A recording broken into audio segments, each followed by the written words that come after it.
Good morning, children. In the previous class, we discussed about the diversities of the earth.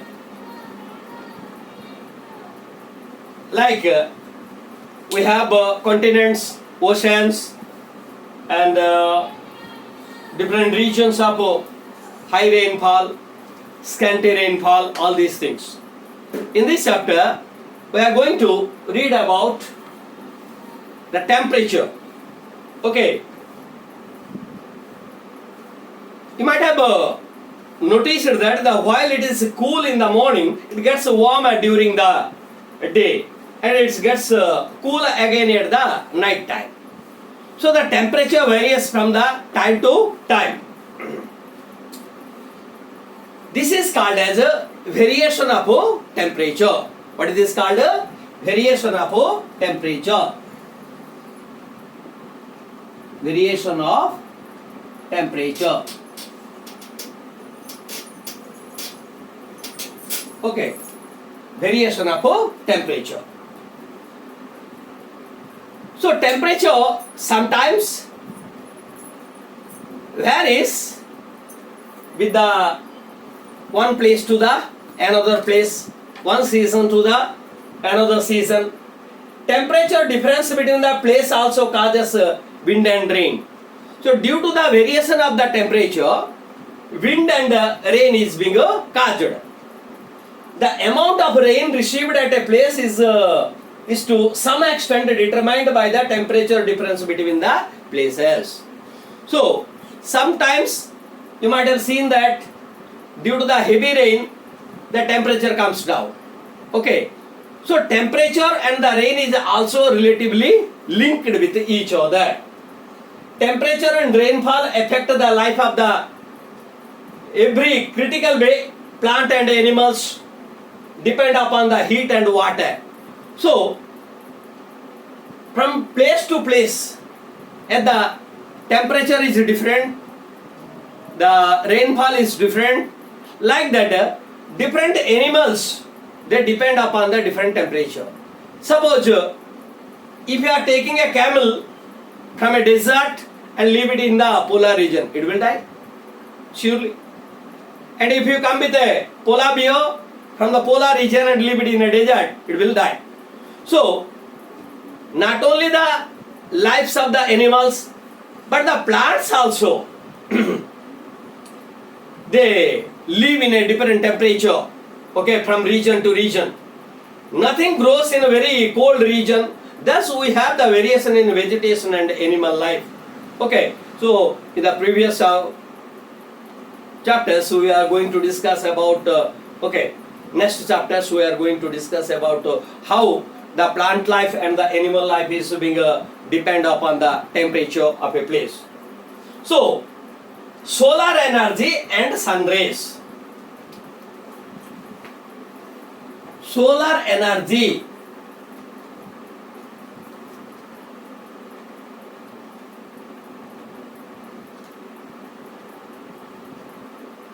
and sun rays.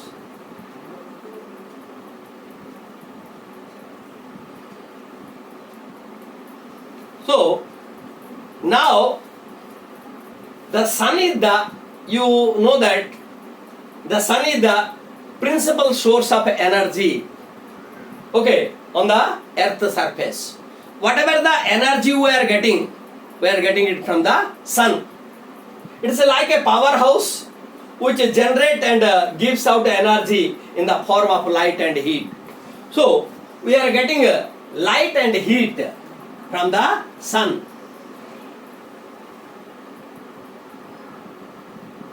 Light and heat, both we are getting. Light and heat. Energy which is constantly emitted by the sun is known as solar radiation. Write down solar radiation. What is a solar radiation? The energy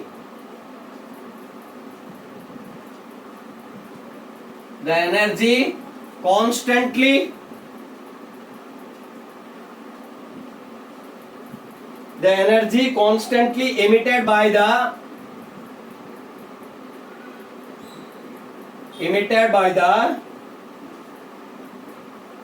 sun. Okay, that is called as a solar radiation. What is that called? Solar radiation. The energy constantly emitted by the sun is called as a solar radiation. When a body gives out energy, so anything which radiates, okay, that is called as a radiation. So from the sun it is coming, that's why it is called as a solar radiation. The sun comes to earth in the form of sun rays. We can feel some aspect of this energy which is light and heat. However, we also receive many other forms of energy like ultraviolet rays, radio waves, X-ray from the sun, which we can neither feel nor see. So not only this, we get a different types of rays just like ultraviolet ray and radio waves, X-rays, we are getting it. But we cannot see it, we cannot feel it also. The energy radiated by the sun is more or less constant with a very little variation throughout the year and year after year. Then what causes the change in the temperature of the earth?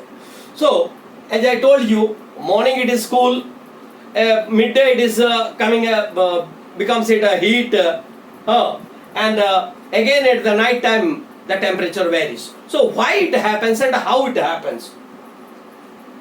The solar radiation received on the surface of the earth is called as insolation. Insolation, write down, insolation. The solar energy, the solar radiation,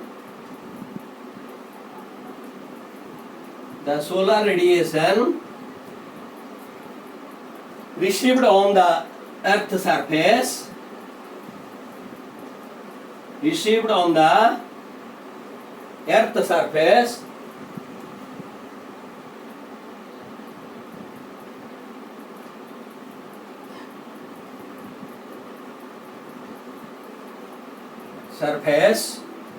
is called insolation.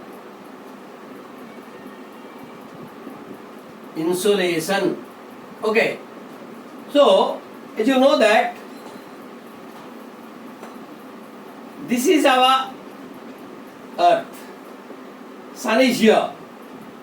From sun the sun rays comes, okay, just like a heat and a light. Due to that sun ray, it is getting heat. Okay, so it is getting the received by the solar radiation received by the earth is called as insolation. This is called as insolation. Okay, the actual amount of the solar energy received on the ground level is only a small portion of what reaches the earth atmosphere. So whatever the energy is radiated by the sun, while it is reaching the earth, it is a very small amount of energy it is reaching. Okay, this is because about 1/3 of the solar energy is reflected back. 1/3, whatever it is coming, again 1/3 is reflecting to the atmosphere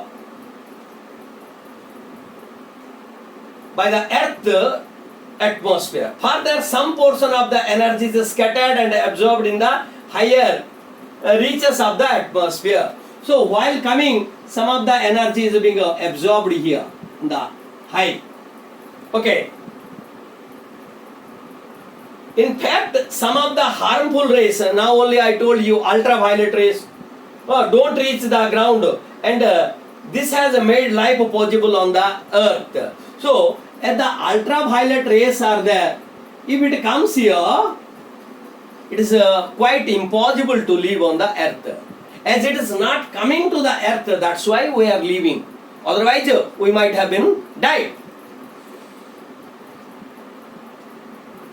Some amount of the solar rays also absorbed and reflected away by the cloud and smoke or dust in the atmosphere. So some portion is absorbed here in the high sphere, and some portion is absorbed here by the dust particles, clouds and other things.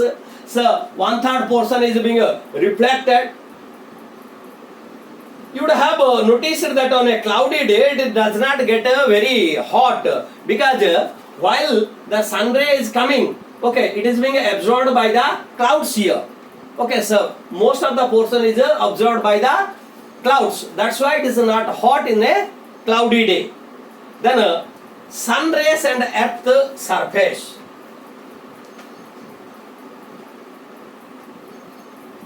Sun ray and earth surface.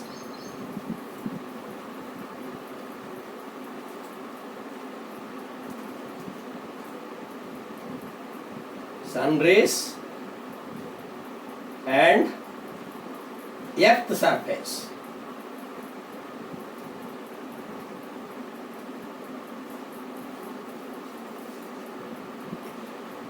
Even the rays that reaches the ground do not hit the earth surface uniformly.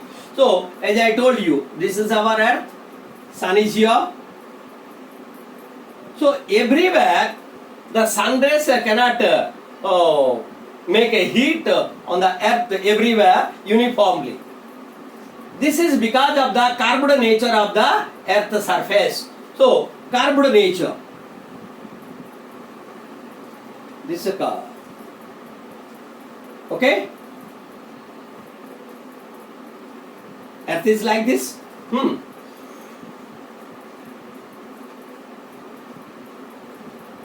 You can see from this picture, okay, that due to the curvature of the earth surface, the same amount of solar energy falls on the smaller area on the equator, and a larger area as we move north or to south. Thus we will get warmer on the equator than near the poles. So this is equator. If you coming down south or if you move to the north, so equator gets a straight ring. I will show you here. This is the portion here. Atmosphere is there.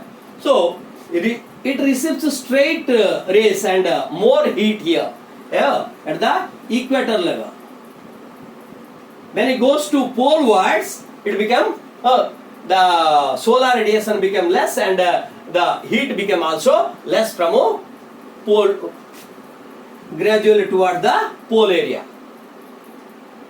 Solar energy falls on the smaller area on the equator, on a larger area.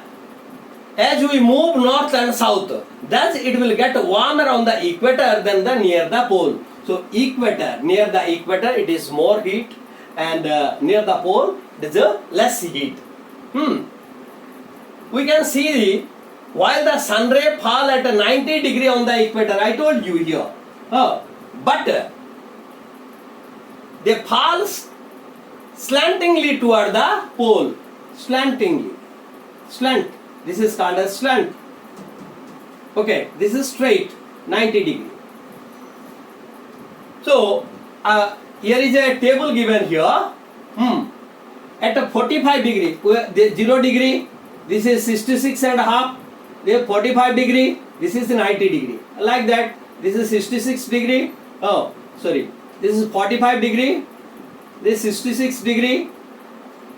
45, 66, 90. This is 90 degree. So, at 45 degree, in Japan, northern Japan, 75 units are received. Just you move to 66 degree. At a polar circle, 50 units. At a 90 degree, it becomes more or less 40, only 40%. So, from equator towards pole, okay, from the northern and southern pole, it is a much less temperature.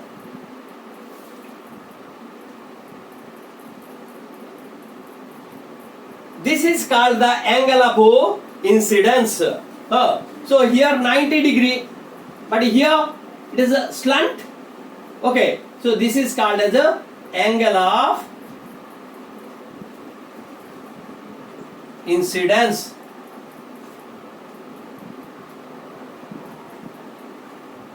Angle of incidence, or the angle at which the sun ray fall on the earth's surface. Okay. Even though more intense sun rays fall on the equatorial region, it is usually cloudy thereafter midday and less sun rays fall on the. So here in the equatorial region, I told you, in the equatorial region more heat is here, but comparatively to the tropical region it is less heat. Why? Because in the equatorial region after the afternoon there will be heavy shower, there will be heavy rain. That's why hence equatorial regions are not as warm as the regions immediately to the. So this is the equator, nearby the equator. This is called as the equatorial region.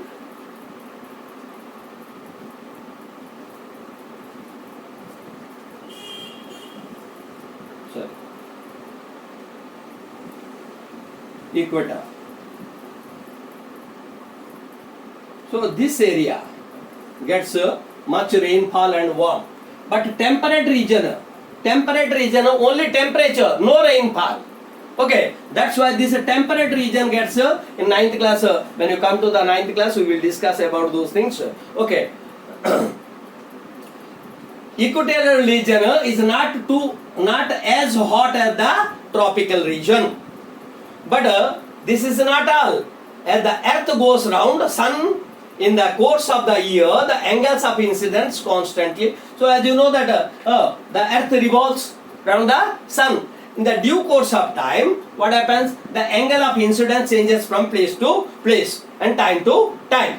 Then the angle of incidence increase in the north during the month of November. So in the northern hemisphere, the angle of incidence increase in the month of November and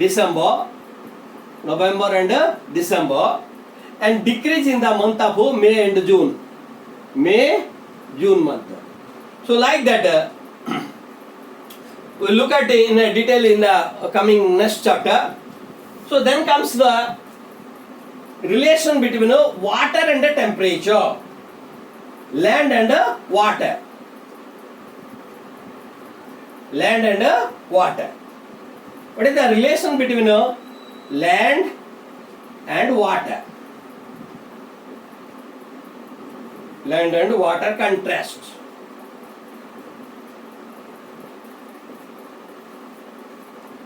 The temperature distribution over the land and the ocean are quite different and varying. See, this is a land area. This is water. So when the sun rays falls here, land gets heated faster. Okay, first which one will get heated? Land area will get heated, but it's cool still now. After some time, when it gets heated, land has a characteristic that heated fast and cool down fast.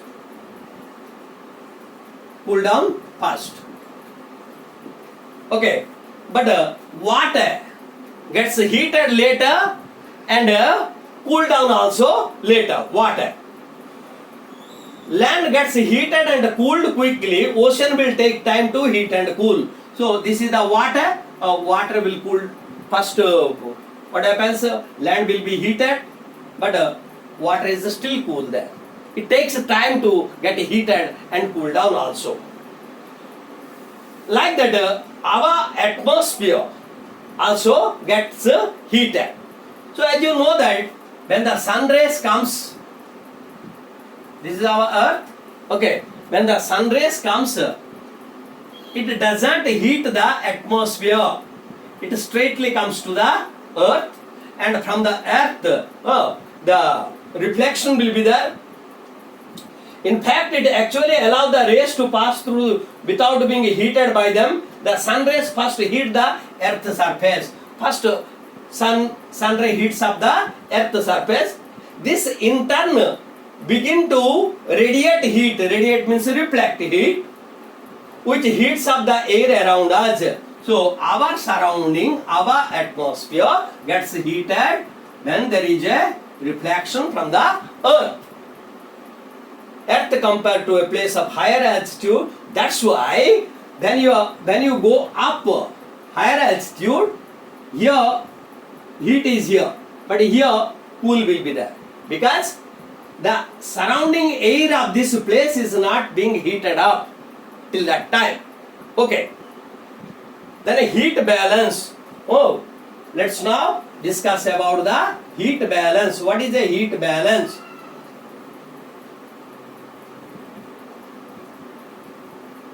Heat balance.